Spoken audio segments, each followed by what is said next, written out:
Hello કેમ છો? ચાલો વાત કરીએ એક્ઝામ્પલ 3.10. જુઓ, સારો સવાલ છે. હમણાં ભાઈ 2020 જે હમણાં પૂરક પરીક્ષા લેવાઈ એમાં પૂછાઈ ગયેલો સવાલ છે. પોટેન્શિયોમીટરમાંથી R ઓહમનો અવરોધ પ્રવાહ ખેંચે છે. એનો અર્થ કે ભાઈ પોટેન્શિયોમીટર છે એમાંથી R ઓહમનો અવરોધ પ્રવાહ ખેંચે છે. પોટેન્શિયોમીટરનો કુલ અવરોધ R0. ભાઈ અહીંયા એક તાર હોય છે, તમને ખબર છે. આખા તારનો અવરોધ દર્શાવવા માટે આવી ઝીપ ઝેપ લાઈન દર્શાવેલી છે. That is R0. તો અહીંયા એક તાર છે, આખા તારનો અવરોધ અહીંયા સુધીનો અવરોધ R0 છે. આકૃતિમાં દર્શાવ્યા મુજબ પોટેન્શિયોમીટરને V જેટલો વોલ્ટેજ, અહીંયા બેટરી જોડેલ છે, વોલ્ટેજ લગાડવામાં આવે છે. જ્યારે સરકતી કળ એટલે જોકી છે અહીંયા ભાઈ, જોકીને પોટેન્શિયોમીટરના મધ્યમાં, એનો અર્થ કે આ જોકીનું જે બિંદુ છે એ એક્ઝેક્ટ પોટેન્શિયોમીટરનું વચ્ચેનું બિંદુ છે. તો અવરોધ આરને સમાંતર વોલ્ટેજ, ભાઈ આરને સમાંતર વોલ્ટેજ, આ વોલ્ટેજ શોધવાના. તમને ખબર છે સમાંતર જોડાણના વોલ્ટેજ સરખા હોય તો આ પરિપથમાં એ અને બી વચ્ચેનો વોલ્ટેજ, ઉપરનો વોલ્ટેજ અને નીચેનો વોલ્ટેજ બે સરખો થઈ જાય. Is that clear? તો આ ગોઠવણીને હું આવી રીતના ચેન્જ કરી શકું છું. જુઓ, તમારી આખી જે ગોઠવણી છે એમાં એ બિંદુ અને આ અવરોધ, ટેંગ ટેંગ ટેંગ ટેંગ, અહીંયા બી બિંદુ અને ફરી પાછો અવરોધ. ઓકે, આ બિંદુને મેં નામ આપી દીધું C. તો આ અવરોધ તમારા માટે થઈ જશે R0/2. આ પણ R0/2. This is B. કેમ કે ભાઈ એવું કીધું છે જોકી કળ છે એ બરાબર મધ્યમાં છે. અવરોધક તાર, પોટેન્શિયોમીટરનો જે અવરોધક તાર છે ને મધ્યમાં. ઓકે, અને અહીંયા જે અવરોધ છે એ ગેલ્વેનોમીટર સાથે જોડેલી હોય તો આ ગેલ્વેનોમીટરનો અવરોધ આપણે લઈ શકીએ છીએ. અહીંયા આ બિંદુ કંઈક અહીંયા સેટ થઈ ગયું. વિચારો, આ જોકી તારનું બિંદુ છે. તો આ વાહક તાર અને આ ગેલ્વેનોમીટરનો અવરોધ ગણીએ તો એ તમને આપેલું છે R. તો વિચારો, આ AB એટલે કે આરને સમાંતર વોલ્ટેજ કે ABને સમાંતર વોલ્ટેજ સરખા થાય. સમાંતરમાં વોલ્ટેજ સરખા થાય, તમે જાણો છો. ચલો એક પેન લઈ લઉં છું મિત્રો. ઓકે, તમે ઉપર જુઓ, ઉપર જે બેટરી વડે વોલ્ટેજ લાગુ પાડેલો છે ને મિત્રો, એ છે V.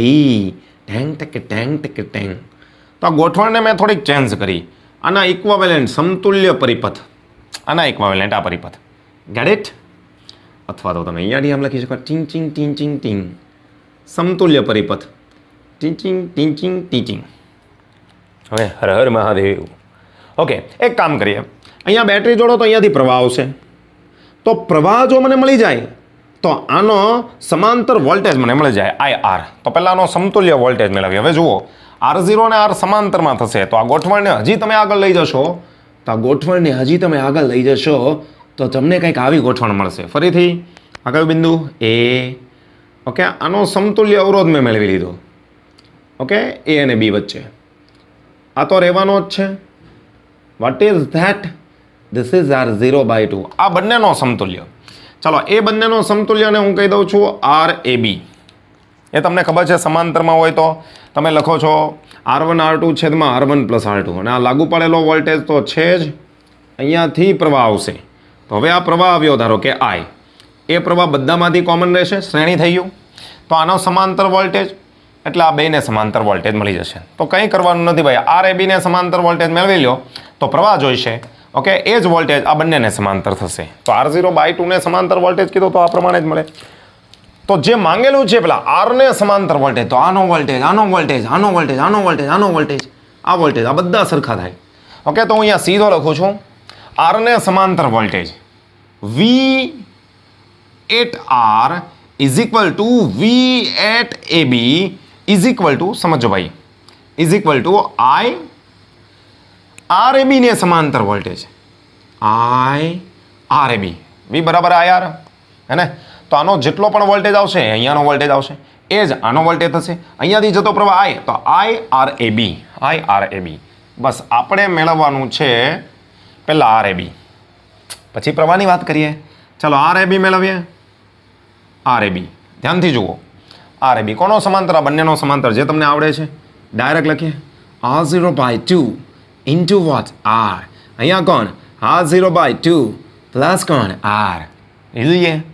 ચાલો આનો લસા છેદમાં લ્યો તો R0 + 2R છેદમાં 2, ઉપરના છેદમાં 2 નીકળી જશે એટલે અહીંયા છે. Okay, R0R. Get it? આનો આપણે ઉપયોગ કરશું. આવી ગયો. હવે પ્રવાહ મેળવીએ. ચલો તો હમણાં તમે મેળવી લીધો RAB. આપણે વાત કરશું કરંટની. Let's see high. જુઓ તો એક જ બંધ પરિપથ ડાયરેક્ટ કિર્ચોફનો નિયમ લાગુ પડેલો voltage V is equal to એટલે કે ઓહમનો નિયમ ટોટલ R આવે RAB પ્લસ R0/2. અહીંયા લખીએ હાઈ. ચાલો અહીંયા લખીએ high is equal to V as it is રહેશે. RAB ની કિંમત મૂકીએ અહીંયાથી છે R0R છેદમાં R0 પ્લસ 2R. રમવાનું છે કે રમવાનું છે એ કરવાનું જ નથી. R0/2 ફરી પાછો લસા લઈએ ભાઈ. લસા બેઠો આવશે જે ઉપર જતો રહેશે આ બંનેનો ગુણાકાર લસા તો અહીંયા આવશે 2 R0 પ્લસ 2R અને V તો છે જ અહીંયા કોણ ઘટે 2 તો અહીંયા આવશે 2R0R પ્લસ અહીંયા ઘટે ક્રોસ ગુણાકાર ભાઈ તો અહીંયા આવશે R0² પ્લસ 2R0. હવે જરાક ત્રણેય પદમાં R0 કોમન નીકળે જો કાઢી શકો છો ભાઈ.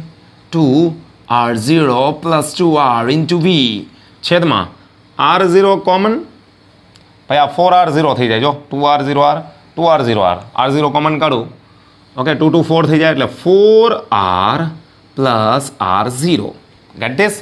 તો આ તમને મળી ગયો મિત્રો કરંટ. RAB તો છે જ આ મળી ગયો. કિંમત મૂકો તો ઇક્વેશન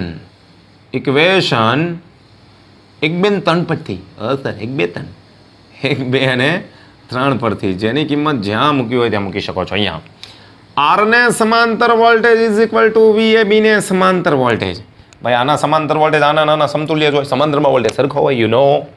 I ની કિંમત મૂક્યા 2 કૌંસમાં 0 પ્લસ 2R ઇન્ટુ V છેદમાં R0 4R પ્લસ R0 હેને યસ સર ઇન્ટુ RAB અહીંયાથી લો તો ઇન્ટુ R0R છેદમાં ભાઈ આ આઈની કિંમત અને RAB ની કિંમત અહીંયા આવશે R0 plus 2R plus 2R આખો નીકળી જશે.